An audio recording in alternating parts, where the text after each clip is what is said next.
السلام علیکم ناظرین، سلامتی ہو آپ پر جہاں بھی آپ ہوں۔ کیلنڈر پر آج تاریخ ہے 27 نومبر۔ اپنے میزبان راہی حجازی سے انڈیا کی خبریں سنیے۔ موب لنچنگ کا شکار مظلوم انصاف کے لیے سپریم کورٹ پہنچا۔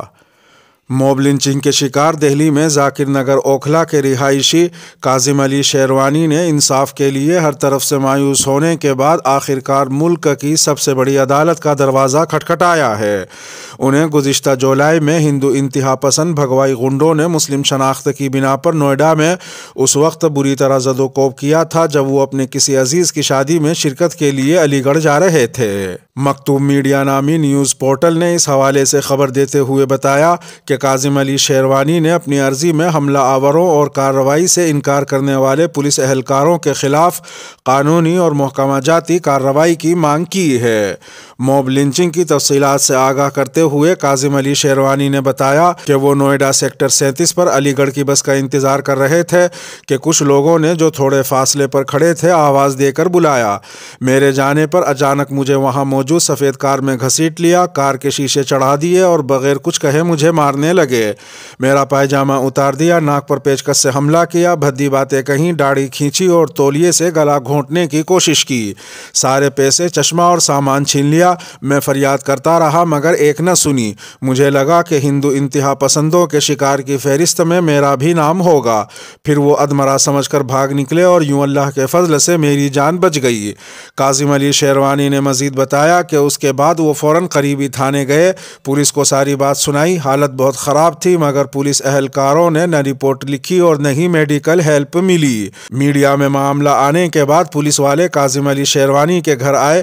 پولیس والوں نے اسے ہیڈ کرائم ماننے سے انکار کیا اور ان کے پریوار کو مشورہ دیا کہ وہ معاملے کو سیاسی رنگ دینے سے گریز کریں۔ عمر گوتم کی بیٹی کا کرب، سب نے ہمیں چھوڑ دیا، لڑائی میں اکیلے رہ گئے، تنظیمیں بھی خاموش۔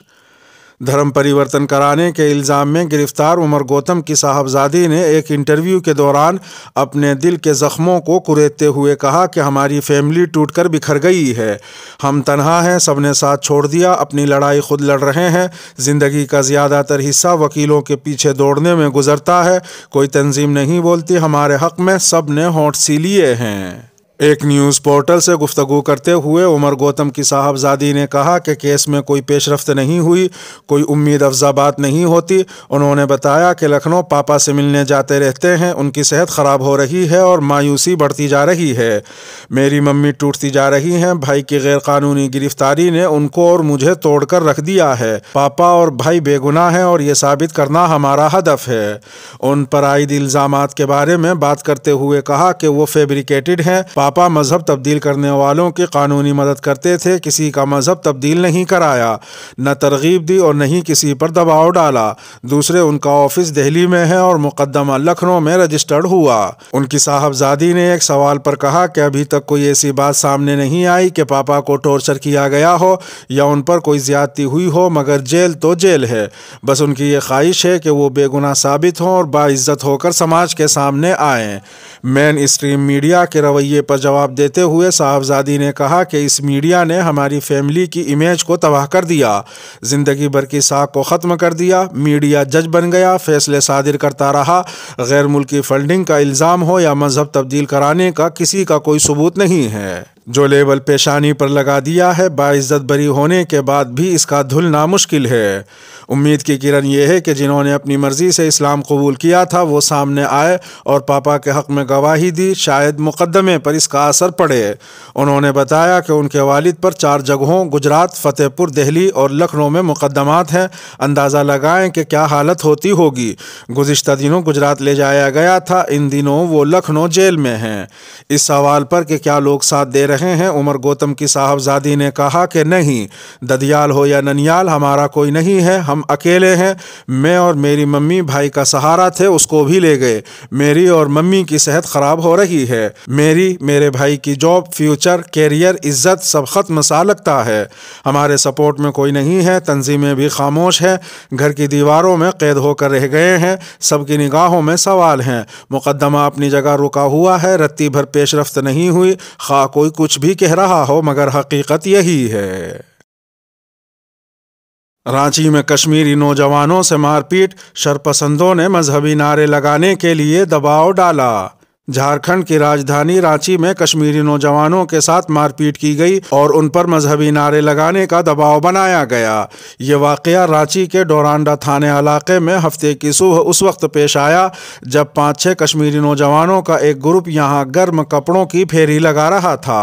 مار پیٹ کے واقعے کے بعد کشمیری نوجوانوں اور مقامی لوگوں نے ڈورانڈا میں تقریباً 20 منٹ تک سڑک جام کر کے احتجاج کیا اور بڑی تعداد میں لوگوں نے تھانے پہنچ کر کشمیری نوجوانوں پر حملہ کرنے والوں کی گرفتاری کا مطالبہ کیا، جس کے بعد پولیس نے موقع پر پہنچ کر کارروائی کرتے ہوئے حملہ کرنے والے 3 افراد کو گرفتار کر لیا۔ پولیس نے کہا کہ مار پیٹ اور ہم آہنگی کو خراب کرنے کی کوشش کرنے والوں کے خلاف سخت کارروائی عمل میں لائی جائے گی۔ میڈیا رپورٹ کے مطابق حملے کے الزام میں گرفتار ہونے والے 3 نوجوانوں نے خود کو بے قصور قرار دیا ہے۔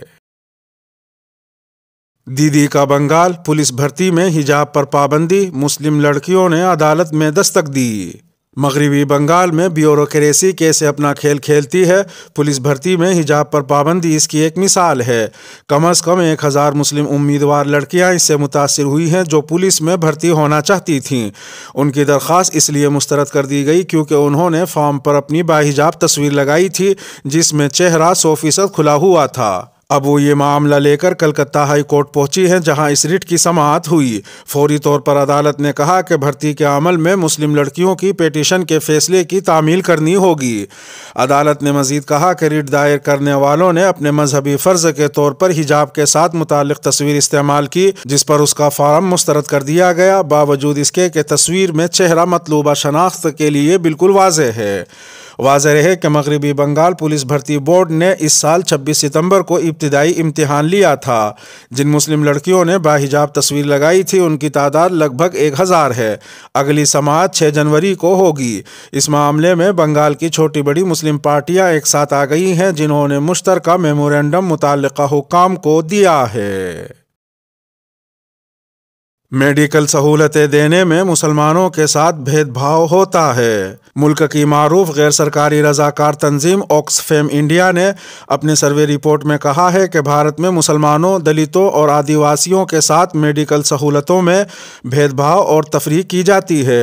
رپورٹ کے مطابق 1/3 مسلمانوں، 20% سے زائد دلتوں اور سروے میں حصہ لینے والے لوگوں میں 30% سے زائد کے ساتھ مذہب اور ذات کی بنیاد پر اسپتالوں میں امتیازی سلوک کی شکایت ہے۔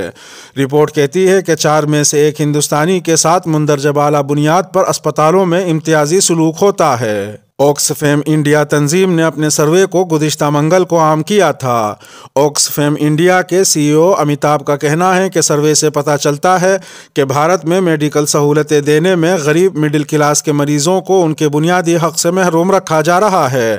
انہوں نے کہا کہ بھارت کے میڈیکل سسٹم کو مضبوط کرنے کے ساتھ ساتھ اس میں سدھار کی سخت ضرورت ہے۔ روس، چین اور بھارت کا مشترکہ اجلاس، افغانستان میں بڑھتے ہوئے انسانی بحران پر تشویش کا اظہار۔ روس، چین اور بھارت نے جمعے کے روز جنگ سے تباہ حال افغانستان کے انسانی بحران کی بگڑتی ہوئی صورتحال اور منشیات کی بڑھتی ہوئی اسمگلنگ پر اظہار تشویش کیا ہے۔ 3 علاقائی طاقتوں کے وزرائے خارجہ کے ورچوئل سہ فریقی اجلاس میں باقی امور کے علاوہ افغان بحران کا جائزہ لیا گیا۔ روسی وزیر خارجہ سرگئی لاروف، بھارتی وزیر خارجہ ایس جے شنکر اور چین کے وزیر خارجہ وانگ یی کی جانب سے اجلاس میں شرکت کے بعد ایک مشترکہ اعلامیے میں کہا گیا ہے کہ وزراء نے افغانستان کی صورتحال میں ڈرامائی تبدیلی کے بارے میں بڑھتی ہوئی تشویش کی جانب توجہ مبذول کرائی ہے۔ اعلامیے میں افغانستان کے انسانی بحران کی بگڑتی ہوئی صورتحال پر تشویش کا اظہار کرتے ہوئے وزراء نے افغانستان کو فوری اور کسی رکاوٹ کے بغیر انسانی اعانت کی فراہمی کا مطالبہ کیا۔ مشترکہ بیان میں طالبان پر زور دیا گیا ہے کہ حالیہ بین الاقوامی اور علاقائی اجلاسوں کی جانب سے پیش نظر رکھے گئے افغانستان سے متعلق امور کی پاسداری اور عمل درآمد یقینی بنایا جائے اور اقوام متحدہ کی متعلقہ قراردادوں کی حرمت کے تقاضے پورے کیے جائیں۔ روس، چین اور بھارت کے درمیان جمعے کو یہ ورچوئل رابطہ امریکہ اور طالبان کی جانب سے قطر کے دارالحکومت دوحہ میں ہونے والے اجلاس سے پہلے ہوا۔ زرعی قوانین کی منسوخی سے متعلق بل پہلے ہی دن لوک سبھا میں لانے کا فیصلہ۔